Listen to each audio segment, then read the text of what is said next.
আসসালামু আলাইকুম। টিউশন বিড়ি শিক্ষক, শিক্ষার্থী এবং অভিভাবক সিরিজের ২৯তম পর্বে আজকে কথা বলবো গার্ডিয়ানের অতিরিক্ত চাপের ফলে যে ক্ষতি। তো প্রতিটি গার্ডিয়ানই চান তার সন্তান ভালো পড়াশোনা করুক এবং ভবিষ্যতে সফল হোক। এই চিন্তা খুবই স্বাভাবিক এবং এটা ভালোবাসা থেকেই আসে। কিন্তু অনেক সময় এই প্রত্যাশা থেকেই কিন্তু শিক্ষার্থীর উপর অতিরিক্ত চাপ তৈরি হয়ে যায়। এই অতিরিক্ত চাপ অনেক ক্ষেত্রে উল্টো ফলও নিয়ে আসতে পারে। কারণ শেখা একটি ধীর প্রক্রিয়া। এইটা সবাই সমানভাবে আগাইতে পারে না, এটাই স্বাভাবিক। কিন্তু এখানে মানসিক যে স্বস্তি শেখার প্রক্রিয়ায় সেটা অনেক বেশি গুরুত্বপূর্ণ। তো আমরা অনেকগুলা জিনিস পাই, যেমন আমরাই এমন সিচুয়েশন হয় যে একটা স্টুডেন্টকে হয়তো আমরা ৪ জন টিচার দিয়েছি। প্রত্যেকে হয়তো ৩ দিন, ৪ দিন, ৫ দিন করে পড়ায়। স্কুল, তারপর কোচিং, তারপর আরো অন্যান্য বাবা-মার প্রেশার। তো এইগুলা আসলে অনেক সময় দেখা যায় যে আরো বাজে প্রভাব পড়ে। তো এই ক্ষেত্রে হয় কি, এক হলো যে পড়াশোনার প্রতি আগ্রহটা কমে যায়। যখন শিক্ষার্থীর উপর এই ধরনের ফলাফল বা নাম্বার বেশি পাওয়ার চাপ থাকে, তখন আসলে পড়াশোনাটা আর আনন্দের বিষয় থাকে না।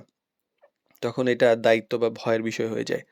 তখন ধীরে পড়ার প্রতি আগ্রহটা কমে যায়। তো এই ক্ষেত্রে যদি স্টুডেন্ট দেখা যায় যে অনেক পড়ানোর ফলেও, প্রেশার দেওয়ার ফলেও আগাইতে পারছে না, তো সেক্ষেত্রে তার বেসিক যে দুর্বল, এটা বোঝা উচিত। মানে তার বেসিক অনেক বেশি দুর্বল আছে।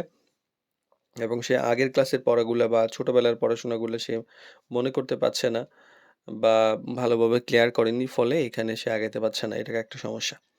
আবার মানসিক চাপ বাড়ে। এর খেলে হয় কি যে আ অতিরিক্ত প্রত্যাশা যখন এরকম থাকে ফ্যামিলি থেকে সবসময় বলে, তখন তার একটা মনে ধারণা তৈরি হয় যে যদি ভালো না করতে পারি সবাই কি হতাশ হবে। এই যে একটা ধারণা, এবং দেখা যায় যে অনেক সময় আমরা দেখি যে এসএসসি, এইচএসসি রেজাল্টের পরে অনেকে আত্মহত্যা পর্যন্ত করে। তো একটা আত্মবিশ্বাসের ঘাটতিও তৈরি হয়। বারবার তুলনা বা কঠোরভাবে সমালোচনা করলে মানে দেখা যায় যে ভাই-বোনদের মধ্যে এমন হয় যে এক ভাই ডাক্তার, এক ভাই ইঞ্জিনিয়ার। তোমার কি হবে? তুমি এটা ধরো কেউ একজন খারাপ করেই ফেলল। তখন দেখা যায় যে ওটা কোপ আপ না করতে পেরে ফ্যামিলির এই লজ্জা এই ধরনের ইয়ে করতে পারে, সে একটা অ্যাক্সিডেন্ট হয়ে যেতে পারে। তো এক্ষেত্রে আ সে যখন আ যথেষ্ট ভালো কিছু করতে পারে না, তো তখন তার শেখার আগ্রহটা কমে যায়। তো অনেকে বখাটে হয়ে যায়।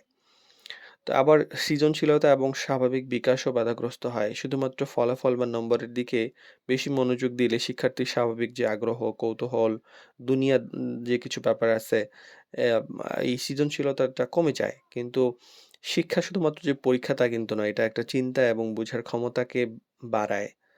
আবার টিচার এবং গার্ডিয়ানের মধ্যেও চাপ তৈরি হয়। দেখা যায় যে স্টুডেন্ট ওইভাবে না হলে তখন দেখা যায় গার্ডিয়ান টিচারের উপর অনেক বেশি প্রত্যাশা করেন। অনেক টিচারকেও প্রেশার দেন। তো টিচারও তার ইচ্ছামতো সুন্দরভাবে শেখাতে পারেন না। ফলে একটা চাপপূর্ণ পরিবেশ হয় এবং শিক্ষার্থীর জন্য যা ভালো হয় না। তো আমাদের আসলে করা উচিত কি অ্যাজ এ গার্ডিয়ান? তো বাস্তবসম্মত প্রত্যাশা করা উচিত। ধৈর্য ধরে অগ্রগতি দেখা উচিত যে ৩ মাসেই সব হয়ে যাবে এমন হওয়া উচিত না। ভালো কাজের প্রশংসা করা উচিত এবং শেখার প্রক্রিয়াকে গুরুত্ব দেওয়া উচিত। এতে শিক্ষার্থী ধীরে আত্মবিশ্বাসী হয়ে উঠবে এবং শেখার প্রক্রিয়া সহজ হবে। তো গার্ডিয়ানের যে উৎসাহ এবং সহযোগিতা এবং পড়াশোনার পরিবেশ, এই ব্যাপারগুলা একটা শিক্ষার্থীর জন্য অত্যন্ত গুরুত্বপূর্ণ। তবে সে উৎসাহ যেন অতিরিক্ত চাপ না হয়ে দাঁড়ায়, সেটা কিন্তু খেয়াল করা জরুরি। কারণ একটা ইতিবাচক এবং সহায়ক পরিবেশই একটা শিক্ষার্থীর জন্য সবচেয়ে ভালোভাবে শেখাতে পারে এবং নিজের সম্ভাবনাকে বিকশিত করতে পারে। এবং এই যে পড়াশোনার মধ্যে যে নিজের সম্ভাবনা বিকাশ করা, এটা টিচার গার্ডিয়ানের বড় দায়িত্ব।